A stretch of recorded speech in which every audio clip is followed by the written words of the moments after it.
Welcome to the Inner Space Podcast. I'm Nisha, therapist, coach, and guide for women ready to step into deeper self-worth and wholeness.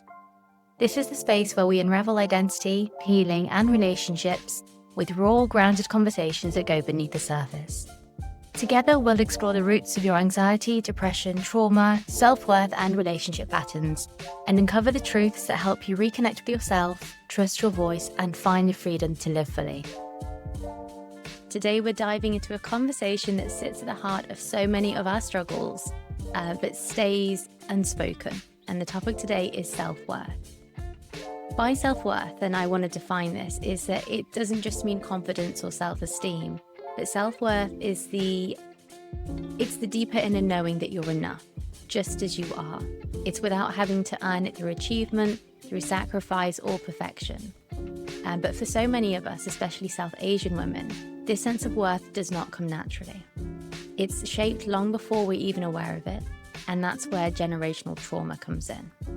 Generational trauma is the emotional pain, survival strategies, and the unspoken rules that have been passed down through families when past generations have gone through things like big T traumas, maybe migration, poverty, war, civil unrest, or strict cultural expectations, or smaller small T traumas. These families might not have had the space to process what they lived through, so instead it shows up as inherited beliefs and patterns. In reality, these can look like being told or simply shown, indirectly, that love has to be earned through achievement, that needs come second, that keeping the family honour matters more than your own truth. And for women, especially in Asian families, this often means being raised to be the good daughter, quiet, obedient, and selfless. And the problem is that when we internalize these beliefs without questioning them, they quietly chip away at our self-worth. We start to believe that we're only valuable if we perform, if we please, if we endure, if we suffer. And so in this episode, we're exploring how generational trauma, family conditioning, and self-worth all weave in together and what it really looks like to reclaim it as our own. I'm joined today by Sandy Sagu of Vivan, who brings such insight and honesty. I'm excited to have you here, Sandy. Welcome. Thank you. Thank you for having me. Of course. So let's start with a truth bomb. Let's go straight in at the deep end. I'm going to throw this out there that self-worth is not built in isolation. It's inherited before it's ever chosen. And what I mean by that is that we don't enter the world as blank slates. We carry echoes of family history, struggles, their silence, sacrifice. And the question isn't, why don't I feel worthy? It's, what did I inherit that told me I wasn't? And I'm curious about how that fits in with your experience growing up and how it's shaped you as well. Yeah, excellent question. Epigenetics, something, Mm. something that I'm that I'm very in tune with. South Asian background. My dad came here from India when he was 9 or 10 years old. Mm. And he lost both his parents by the age of 20 in this country, married my mother, and had his own trauma to deal with. And then I was the product of two young South Asian people who had probably not even found themselves yet or really knew who they were. So I think a lot of my upbringing really relates back to the diaspora. Yeah. There seemed to be a timeline of things, and it differed between the boys and the girls as well, right? So my path was get educated, go to university, get the degree, settle down at around 25, because 25 is a good age. It's weird, isn't it? It's an unspoken good age, 25. It's a really good age. Like, we don't know why, but it's a good age, is It's a mystery. 25, because you've had time to settle into a career. This is all on the assumption that you jump straight from university to a job, you reproduce, and then you die. And that's why I grew up. I grew up thinking that this was the timeline. And I thought, well, this can't be it. You can't just get married, have children, and then that's it. What's the point of being educated if I'm, I just always questioned why. And a lot of the reasons I delved into my childhood and epigenetics was because I hit a point in my life where I was in a seriously abusive relationship which led me to therapy, which led me to start looking into the childhood history and genetics as well. Could you just explain to our listeners when you say epigenetics, what do you mean? What is that? Epigenetics is, in short, trauma that is passed down through your genetics through cycles. So when I think about my genetics, I think my grandparents came here from India and couldn't speak the language, didn't really know what was happening in this country, had to adapt, endured racism, all of that was built into our parents, into our grandparents, at some level is passed down through our DNA, which is quite scary actually when I started looking into it. It is, yeah, because it's what it does is then shows that it's not just one person's individual experience, but that experience had such an impact on them that it's been able to alter their DNA. Something gets triggered and activated, and that then gets passed on to another person. I've done the work, right? I've figured out who I am. I've broken the generational trauma. Right now, I want to go and be a housewife. Like it feels like that sort of spiritual split for me, but it doesn't mean that I want to grow any less or develop any less. I think I've realized that chasing doesn't get you anywhere. And as much as you can put effort into something, hard work does pay off to an extent, but it doesn't necessarily make you super happy. Yeah. Do you think this is where alignment comes in then? Yeah, massively, massively. Alignment with who you are, what you believe in, and what your values are. Yeah. And growing up, maybe suppressing them. And people pleasing is my big number one. It's the one that I've had to overcome the most. Yeah. It strips away who you are, and then you're not aligned. I don't believe I've ever been fully aligned until now. And even now, I don't believe I'm fully aligned. I think I'm still getting there. Is it really in alignment with me now? And that's the point. The point is that you are allowed to change. And there was a point in my life where I thought, once a corporate, always a corporate. Or once you look a certain way, that's how you will look for life. Yes. And actually, no, you can change. Who knew? Who knew you could change without permission? Exactly. And we have the freedom to make choices. Right. That was a big one for me, that I can decide how I want things to look. I don't have to toe the line that I've always been conditioned by. And it's interesting because I've worked with a lot of clients recently where, like you say, it wasn't aligned either because it was too much, or for some people, it's not enough. The amount of clients I've worked with where they've said things like, I did, and they've been quite angry. You could see that there is a sense of injustice. I did the whole thing of I went to uni, I got my degree, I got a job, I met somebody, I got engaged, I settled down, I bought the house, we got the kids, but it still didn't work out. Why not? I did everything I was supposed to. Now that supposed to is by whose standards? Because it's not their own standards. It is societal standards, family standards, cultural pressures. And it's that misalignment between, well, I was supposed to be happy when I got there, but the illusion is that happiness isn't a destination. Right. I think it's part of who we are. It's And it's very cliche, isn't it, when people say that it's part of the journey, but yeah, it actually is. And I think it's because in between those milestones, you believe that things are going to happen. yeah, I do feel like I'd figured it out quite young. So I think I mentioned it to you before. 12 years old seemed to be quite a pinnacle point for me. yeah. I don't know if it was puberty, but it seemed to be where everything came together. I say came together. It's the first time I established that I felt different, and I was the only person questioning the timeline. This, get married, go to school, reproduce, nobody else seemed to be doing it. And I'm sure they were, but in my household, everybody was just following this rule book, and I hated it. And throughout that time, so from then right up until my adulthood, I always wanted to strive to change it. But it wasn't until my late adult life that I really knew about epigenetics and generational trauma cycles. And actually, all my life, I've been trying to break it. I just didn't know the science bit behind it until, the last few years.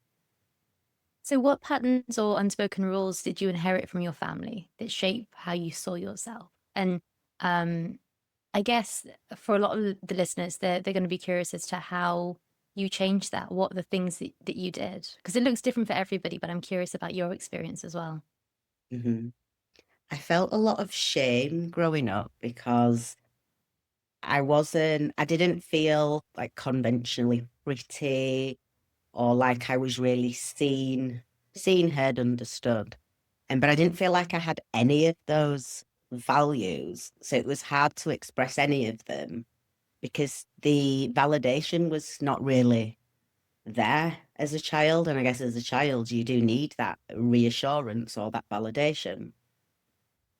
Um, so that led to people pleasing and just appeasing what other people did, even though it made me feel angry inside. And then those bursts of anger would come out in different ways, or I'd channel it in a negative way, such as I'd just go out partying or drinking, abuse, substance abuse.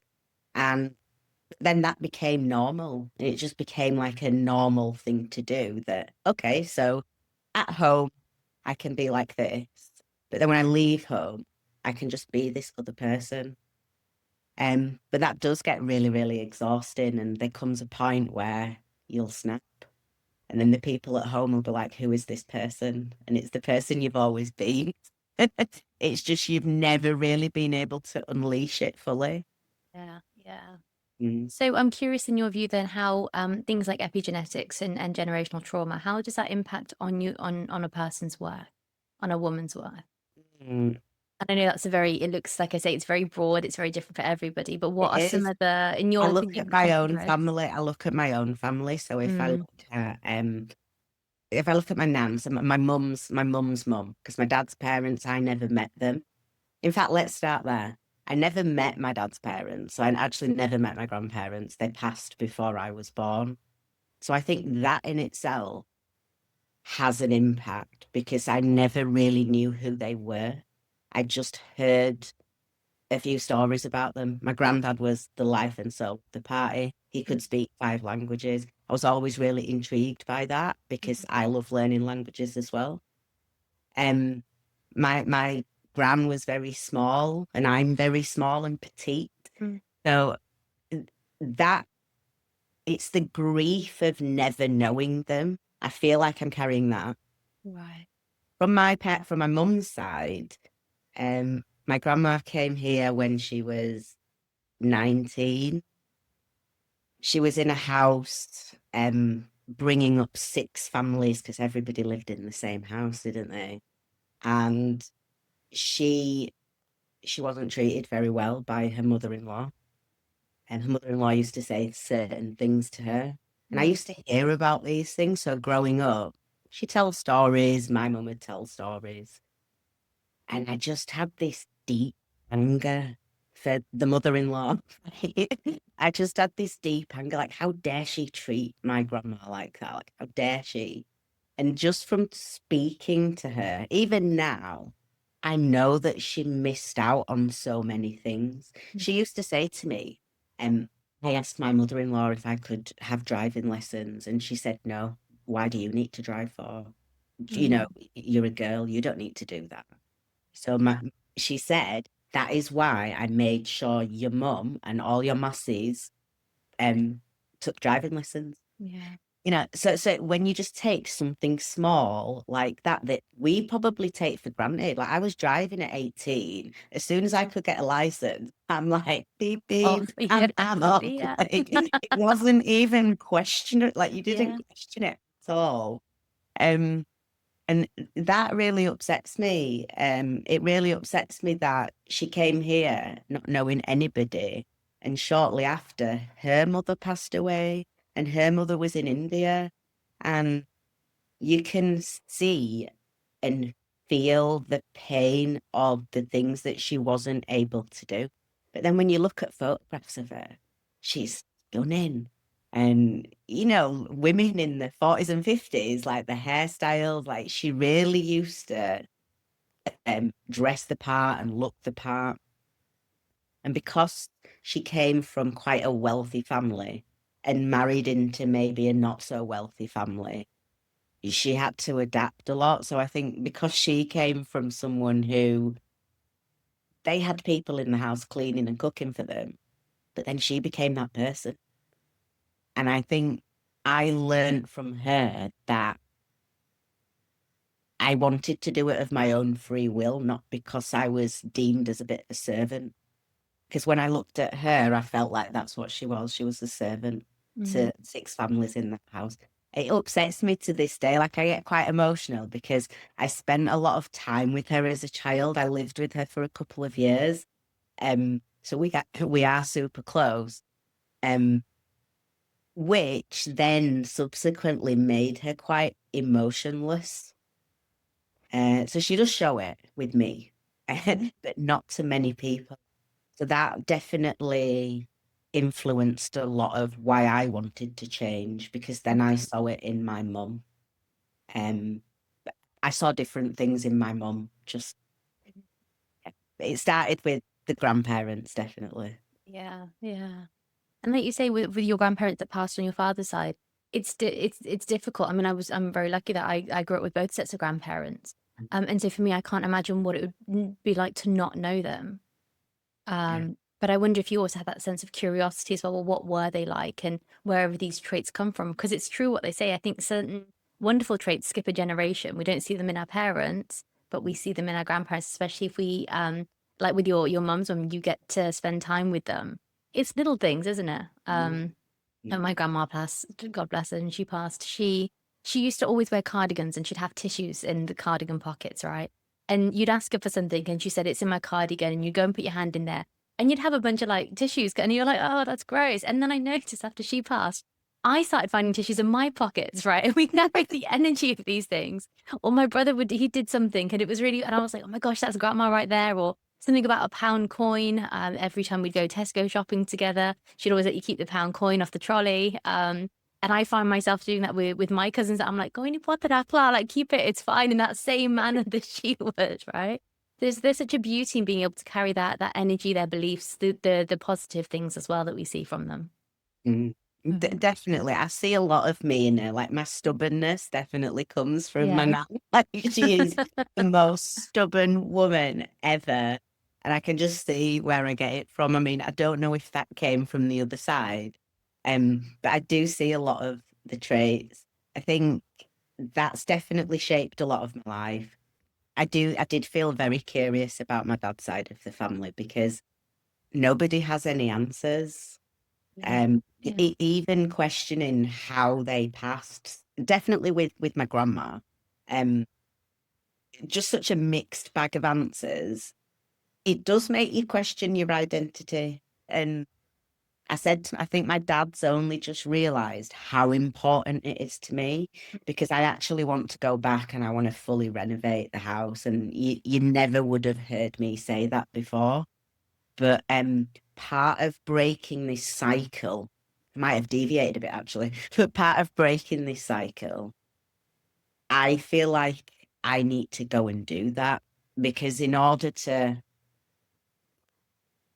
complete it, there's more information that I need to find out about that side of the family Yeah. because it's where I feel the most loss or grief. Mm. It sounds like there's a need there to be fulfilled, to hold them in honor and reverence. Mm. Right, to, like you say, complete that for yourself. Yeah. Wow, that's beautiful. And it's so empowering as well. Okay, so let's go back then to the worthiness element of this.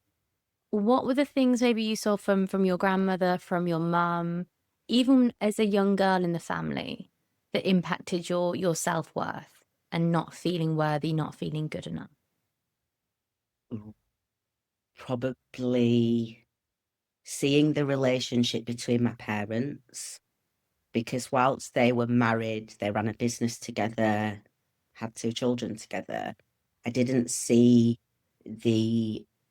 what I deemed was love, that care, that compassion.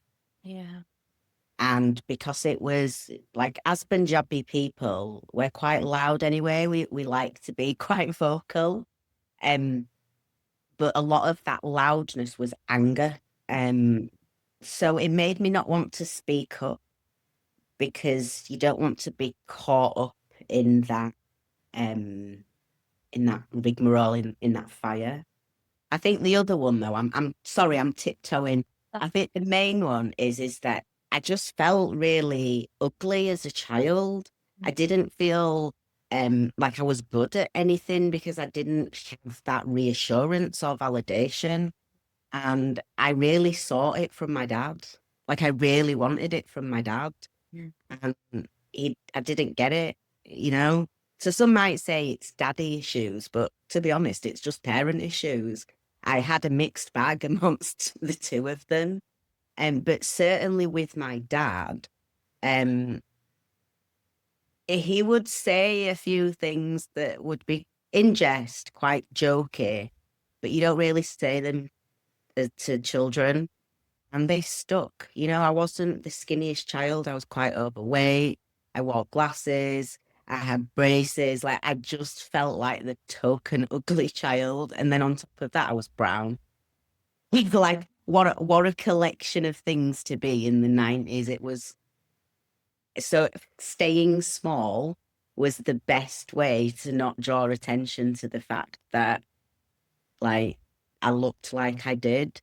And I guess that was just in my head because I didn't always think, you know, I never looked in the mirror and thought, oh, wow, I'm beautiful.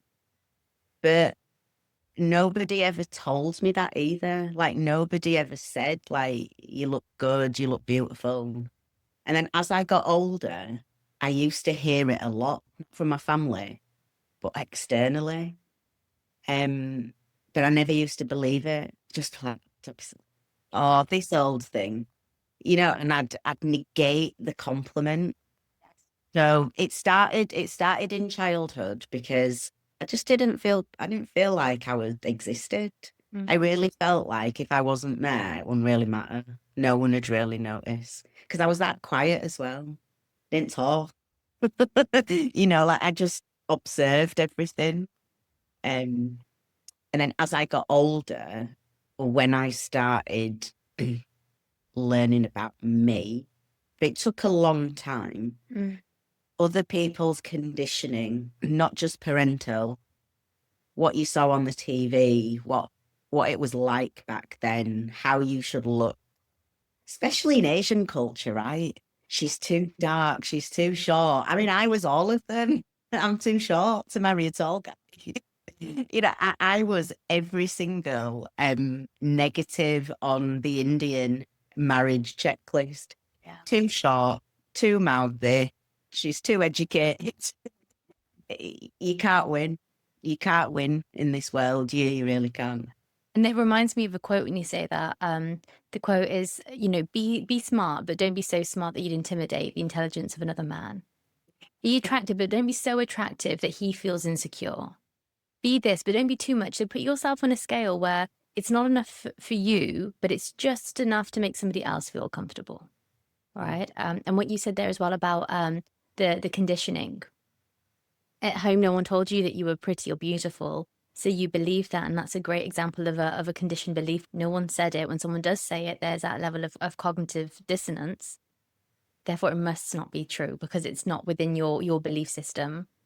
So your brain would have just cast that aside and, like you said, say, no, it can't be true, or not that old thing again, right? Because if we don't have that belief from the beginning, it's not going to be there until we cultivate it. And it's a great example as well of limiting beliefs being untrue in the family, right? Just because we've heard it doesn't mean it's the truth, but it's a story that we hear, and then it's a story we tell ourselves, and we will live by that narrative until we change it. No one else can change it for us. I think a lot of it was someone might draw attention to something about me that I would never draw attention to for them to even speak about, which then made me really conscious of it. So it's like the limiting belief wasn't there, but the conditioning placed it onto me. And then if you hear it or don't hear something enough, it becomes a self-fulfilling prophecy, doesn't it? Yes. It just becomes what you believe. It was really hard, actually. And even now, I would say I struggle with it a little, because I've been on in the bodybuilding world. So I've been on stage in a bikini, and which is another story. It's another podcast, actually. But people would always comment on how I looked, which it is a very aesthetic world. There is a lot of work that goes on in the background, but yes, it's an aesthetic world. But I used to dislike how people didn't like me for my mind and they just liked the body. So this limiting belief has swings and roundabouts, because I actually did the bodybuilding for the self-worth, to really embed the self-worth. But most people just see the physique. So people will always comment on when you look good, but they don't necessarily see like the mindset that you have that goes into that as well. Yeah. Wow. I do struggle with it a little bit at times, but now I like doing it for me. So everything I do, the way I dress, the way I feel, how I present myself to the outside world, I've always said it, I dress for my mood. I really dress for my mood. And I think as well, it's important what you've said there, because it's wonderful that you can internally validate yourself. You're doing the bodybuilding for you. Mm. It's not about what other people are going to think or say about it. You're doing it because it's important to you. Mm. Right. And that's what self-worth is believing I want to do this purely because I can, for being me and nothing else. Right. Mm.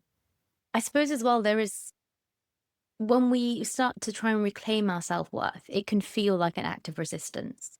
I know for a lot of people, shame comes up, a lot of guilt, because when we start saying things like my needs matter, you're not just speaking up for yourself there, but you're breaking, like we've been discussing, the generational silences, the traumas, the sacrifices that go back. And it's not selfish to want to heal your worth at all. It's a legacy as an individual that you have, right? Not a family legacy, but something specific to you, that it can become a legacy for future generations as well, right? I think we've all heard stories of that one auntie or the Marcy, or there was somebody, some woman in the family that everybody was like, she's crazy. What is she doing? She was standing up for herself. She's the one who healed herself. Exactly. She's the one that we You know aspire what? It's to be. so funny you've said that, because I've had the same conversation last week. And when you become that person, Yes. everyone's like my my Massey's little girl absolutely looks up to me, like to the point where she wants to move in with me. Yeah. Yeah. And I think it's difficult for a lot of women because, like I say, it comes with feelings of guilt and shame. It can feel wrong even for doing what's right for yourself, because we've been conditioned, right? We've had those beliefs for so long. I have to do this. I have to do that. Yeah. Okay. Sandy, I want you to hit us with some wisdom. What is a part of your identity that once felt like a burden, but now feels like your greatest source of power? What is something that you've transformed within yourself from what you once saw as a negative? Okay. My voice. My voice. It's something that I suppressed as a child. I didn't speak my truth. I did things I didn't want to do. I allowed people to push on my boundaries. And the only person that was hurting in the long run was me. So now it's about using my voice as a powerful tool, whether it's standing up for something that I believe in, calling out a negative behavior. And that starts at home as well. This isn't just me going out preaching. That's me having the strength to have them conversations at home. I've had some very deep conversations with my parents over the last few years, and even they are probably shocked. But if anything, it's just improved the relationship. It's hindered it. because we've now come to this mutual understanding that we are individuals. And once you start speaking, doesn't matter if they're not listening, just speak, because there will be a day where the penny drops and they'll think, okay, I get it. Yeah. They might not ever fully understand it, but they will respect it. And I do believe that, because they're our parents and our family at the end of the day. And it depends who you want to keep those ties with. But for me, if I had not used my voice in all of the situations that I've been in, I would not be where I am today. Wow. And it's powerful, isn't it, when we start setting our own boundaries? Mm. And boundaries aren't necessarily walls to keep people out. It's letting people know, this is where I am. I need you to respect this. Right. And gently bringing them back to that boundary again and again. And if it's disrespected over, maybe once, maybe twice, whatever your limit is, again, it looks different for everybody. But when that happens, it's perhaps needing to have that conversation that this is not okay with me. This stops here. Yes. Yeah. Yeah. Okay. We've done a lot. We've done a lot in this episode. Yeah, absolutely. Loads. Thank Yeah, you. of course. What I would ask from you, Sandy, is what is a piece of wisdom or a question that you'd like to leave for our listeners? Something to ponder after this episode. Okay. It's a question that I've asked recently. For anybody who has been through trauma, any sort of experience that's shaped or changed their perception, what have they done to change their environment? So the question, what have you done to change your environment post trauma?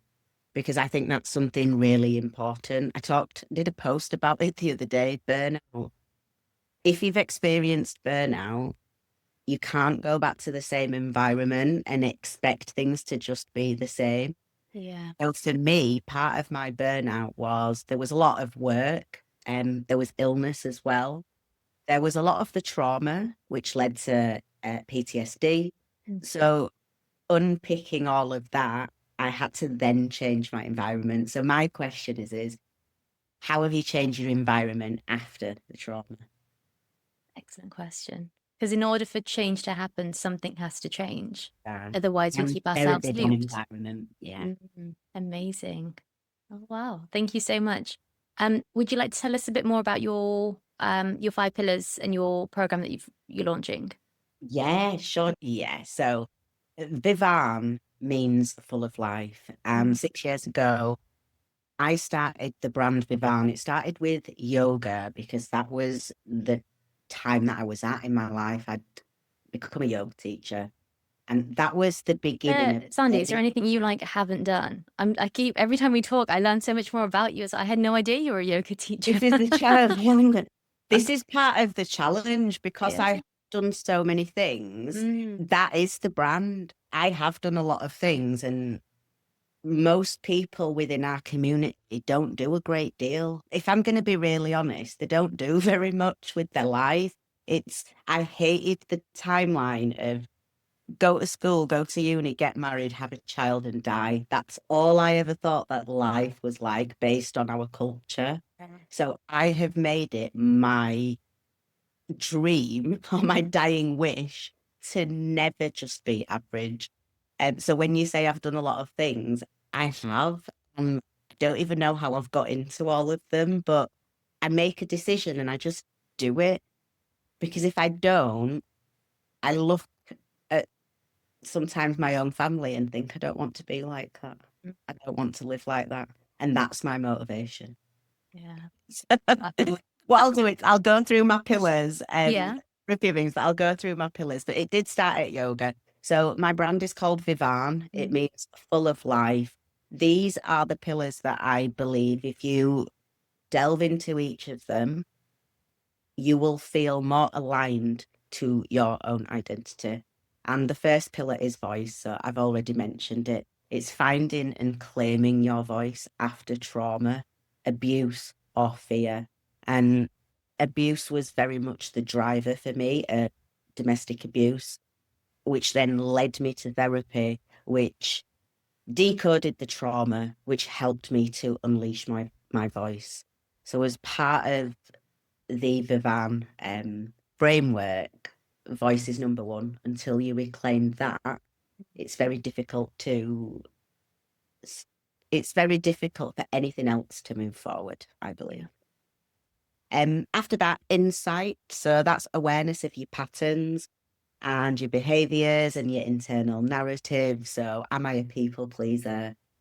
Do I shy away from certain things?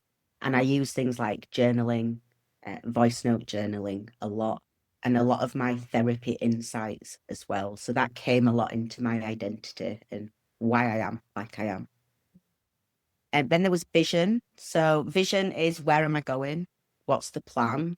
What are the values? What are my beliefs? Why am I curious about things? The fourth one, awareness. So having an awareness of your emotions, responding rather than reacting. And then the final two is action and nurture. So action is actually doing something. So when you say you've done a lot of things, I've taken a lot of action because my body has felt like it's needed it. Call it intuitive. Maybe it's come from the awareness, but I really do trust my gut instinct now. Now that I've got the insight and now that I'm able to tap into my awareness, it makes it not easier, but it makes it a bit more natural to take action and move forward. Because once you believe in yourself, you want to take action. Of course, yeah. What are you going to do otherwise? You're kind of sitting on a gold mine then, aren't you? Yeah, exactly. Otherwise, what's the point? Yeah. Okay, so with the pillars, I translate it across brand consultancy and a curriculum as well. So each of the pillars, all of the work stems back to identity. And vision is about mapping your life and your identity. But the tasks and the exercises are agile and interchangeable depending on the age group. Yeah. So the biggest piece of work I'm doing at the minute is building out a curriculum based on the pillars. And it's being piloted in India later this year. And hopefully we'll see the results of it. It's a very action-based framework. It's about learning about who you are, but through doing and not just reading and textbook. Because I'm very big on people uncovering who they really are. Yeah. There's a lot of fakery and conditioning and pressure. And certainly now as well in the digital era, there's a lot of pressure for people to be someone they're not. And I want to bring people back to the root of who they are. Yeah. That's the MO, isn't it? I think the authenticity. Yeah, definitely. The authenticity and stripping away the fear, Yeah. the false evidence appearing real. FEAR. Not mine. It's not mine. I stole Doesn't it. matter. It doesn't matter. False evidence appearing real. Yeah. It's stepping away from that fear of what will people say? What will people, they don't care. And if they are talking about you, it's probably because you're doing something that's quite interesting or exciting. Yeah. For those, like you say, that don't do anything, when someone does do something, all the heads turn. Yeah. What's going on? What's happening? Right? Honestly, I mean, still can't even do certain things without people saying something. It's like, may I remind you that I am an adult? Yeah, and I am I like don't a need to person. check in with you. Yeah. It's really frustrating, but I've learned where to push my energy and where to just kind of not, because sometimes a lot of advice falls on deaf ears. Yeah. People will hear what they want to hear. Right. Okay. Amazing. Sandy, thank you so much. This has been an incredible conversation. Yeah, I'm looking forward to connecting with you again soon. Thank you very much.